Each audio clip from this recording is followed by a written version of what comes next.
Hello everyone, welcome back to my channel mathematics by Pawan Saxena. तो आज हम डिस्कस करेंगे कुछ प्रोबेबिलिटी के क्वेश्चंस पर, जिसमें हम यूज करेंगे अपना एक formula P A union B equals to P A plus P B minus P A intersection B. यहाँ कुछ 11th क्लास के क्वेश्चन हमने लिए हैं, क्वेश्चन नंबर 1, 2, 3 है और एक केस स्टडी भी है इसी से रिलेटेड। इसमें हम यूज करने वाले हैं कि हमारे कौन कौन से यूनियन के फॉर्मूले होते हैं, कौन कौन से नॉट ए के फॉर्मूले होते हैं, इंटरसेक्शन के फॉर्मूले कैसे होते हैं, परम्यूटेशन कॉम्बिनेशन का यूज भी प्रोबेबिलिटी में कैसे होता है। तो देखिए, पहला क्वेश्चन इसमें दिया हुआ है पी ए 0.25 है, पी बी 0.4 है और हमें पी ए और बी दे रखा है। ए और बी का मतलब होता है A union B. Now we have to find the value of A and not B. अब ए एंड बी तो बहुत आसानी से निकाल सकते थे, लेकिन हमें निकालना है ए एंड नॉट बी। तो ए एंड नॉट बी का जो फॉर्मूला होता है that is P A minus P A intersection B. Means P A में से हम ए इंटरसेक्शन बी, मतलब ए और बी के जितने भी कॉमन एलिमेंट्स होंगे उन सबको हम यहाँ से माइनस कर देंगे। अब इंटरसेक्शन भी हमारे पास नहीं है, तो हम यहाँ से इंटरसेक्शन का फॉर्मूला लगा देंगे P A plus P B minus P A union B. इसके बाद अगर हम ब्रैकेट ओपन करते हैं तो पी ए आ जाएगा minus P A minus P B, और ये माइनस का पी ए यूनियन बी हो जाएगा हमारा प्लस का। ठीक, पी ए से कैंसिल हो जाएगा, माइनस पी बी की वैल्यू है 0.4 plus P A union B, और ए यूनियन बी दे रखा है 0.5, तो यहाँ से 0.1 इसका आंसर हो जाएगा। नेक्स्ट क्वेश्चन नंबर 2 पर आते हैं। पी ए दे रखा है 1/6, पी बी दे रखा है 1/2 and P A intersection B दे रखा है 1/12।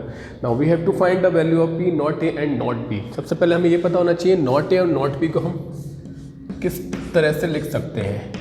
ए हो गया हमारा पी ए, अब इस पर अगर बार लगा दी तो हो जाएगा नॉट ए, एंड और एंड का साइन होता है इंटरसेक्शन और का साइन होता है यूनियन। तो हमें फाइंड करना है ए डैश इंटरसेक्शन बी डैश। ठीक है, तो यहाँ पर एक फॉर्मूला है कि अगर आपको दोनों पे डैश लगा हुआ है तो आप पूरे पर डैश लगा सकते हैं, और हमारा जो साइन होगा इंटरसेक्शन का वो चेंज हो जाएगा यूनियन में। अब यूनियन को हमारे पास दिया हुआ है, इससे अगर हम 1 में से माइनस कर देते हैं तो किसी भी प्रोबेबिलिटी का डैश निकल के आता है अगर उसे 1 में से माइनस कर देते हैं। अब हमारे पास क्वेश्चन में इंटरसेक्शन है, यूनियन हमें चाहिए, तो हम यहाँ पर क्या करेंगे, फॉर्मूला लगाएंगे P A plus P B minus P A intersection B.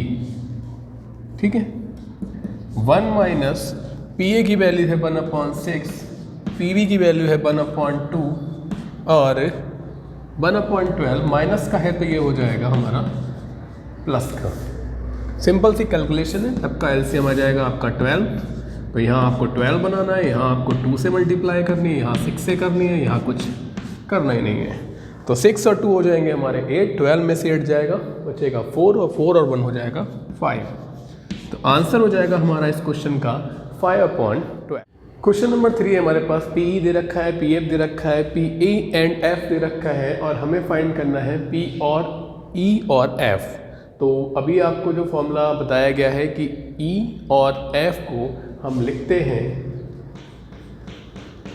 E union F, और ई यूनियन एफ में आपको क्या क्या चाहिए, पी ई चाहिए, पी एफ की भी नीड है, और पी ई इंटरसेक्शन एफ की भी नीड है। And we have all of this.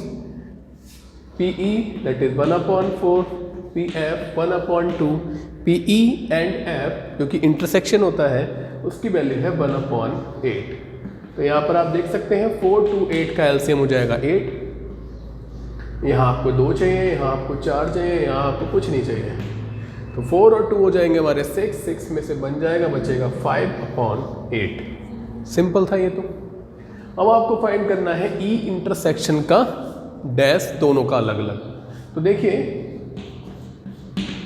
जब भी आपको दोनों पे डैश मिलेगा, ये आपको अभी इससे पिछले वाले पार्ट में भी हमने कराया था कि अगर दोनों पर डैश है और इंटरसेक्शन है तो आप पूरे पर डैश लगा दीजिए, इंटरसेक्शन की जगह यूनियन लगा दीजिए और इसे फिर आप 1 में से माइनस करके सिंपल फाइंड कर सकते हैं पी ई यूनियन एफ। और ई यूनियन एफ आपके पास क्वेश्चन में नहीं गिवन है तो आपको फाइंड करना पड़ेगा, जो कि हम पहले कर चुके हैं।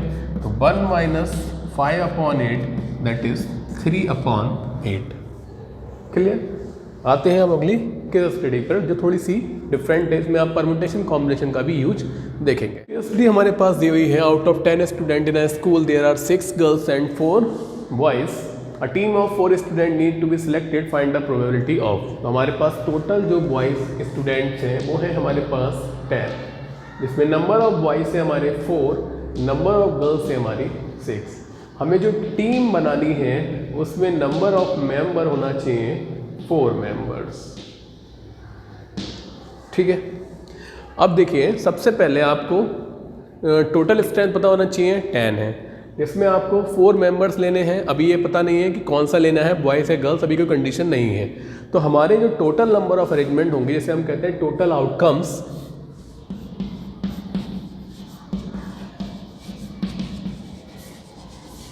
वो हो जाएगा 10C4 and 10C4 is factorial 10 factorial 4 and 10 minus 4 होता है, ये हो जाएगा। फैक्टोरियल 10 को सॉल्व कर सकते हैं, 10 9 8 7 6 को हम वहीं छोड़ रहे हैं क्योंकि अभी हमें 6 नीचे मिल जाएगा और ये हो जाएगा 4 3 2 और ये हो जाएगा 6 फैक्टोरियल। यहाँ से हम इसे कैंसिल कर सकते हैं, तो यहाँ से 6 फैक्टोरियल कैंसिल हो जाएगा। फिर यहाँ से हम इसे कैंसिल कर सकते हैं, 2 × 4 हो जाएगा 8 और 3 × 3 हो जाएगा 9, दैट इज 10 × 3 × 7, ये बचेगा हमारा 210। ये आ जाएंगे हमारे टोटल आउटकम्स। इसके बाद जो हमारा फर्स्ट पार्ट है, selecting a team with 2 girls and 2 boys and we have 6 girls and we have to select only 2 girls, then the favourable outcomes is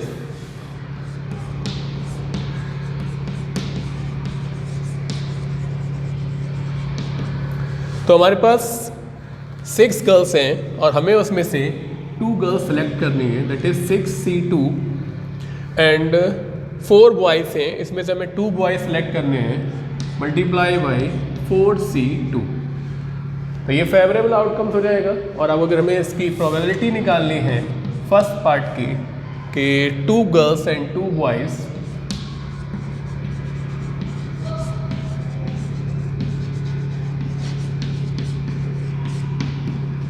that is 6C2 into 4C2 upon में total outcomes आ जाएंगे हमारे 210। और जैसे हमने यहाँ पर combination को solve किया है वैसे हम यहाँ पर 6C2 एंड 4C2 को सॉल्व कर सकते हैं। सेकेंड पार्ट है इसका कि selecting a team 3 girls and 1 boys. तो 3 गर्ल्स एंड 1 बॉयज़ का जब हम करेंगे,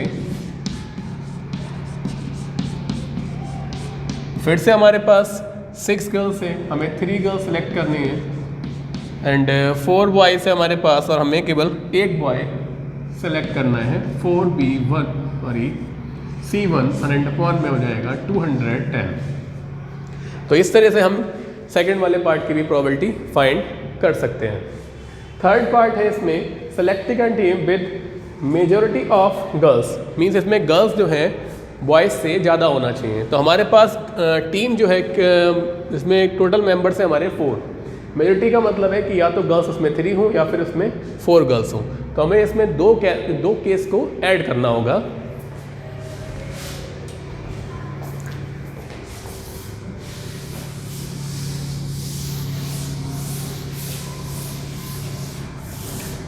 एंड थर्ड पार्ट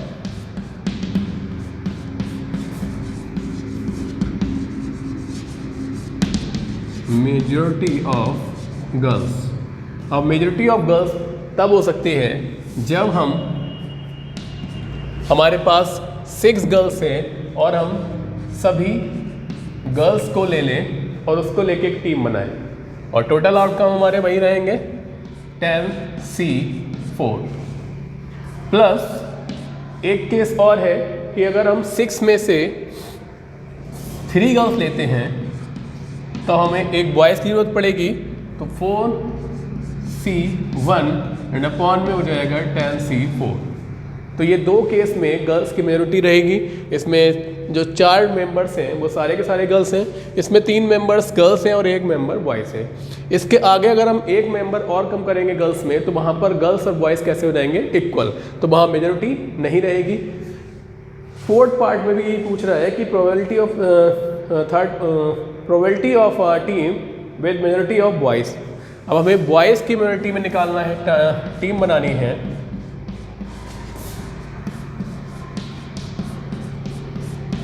तो अभी हमारे पास 4 बॉयज़ हैं, हम 4 के चारों ले सकते हैं, तो हमारे इसमें बॉयज़ ज़्यादा रहेंगे।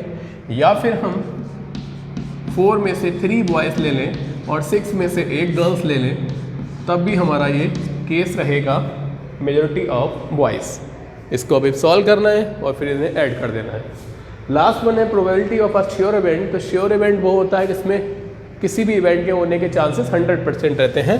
तो श्योर इवेंट की प्रोबेबिलिटी होती है 1। सो यहाँ पर आपके 3 क्वेश्चंस और चौथी केस स्टडी सॉल्व हो चुकी है। इनके आंसर यहाँ पर दिए हुए हैं, आप इन्हें क्रॉस चेक भी कर सकते हैं। मिलते हैं अगली वीडियो में, तब तक के लिए थैंक यू सो मच।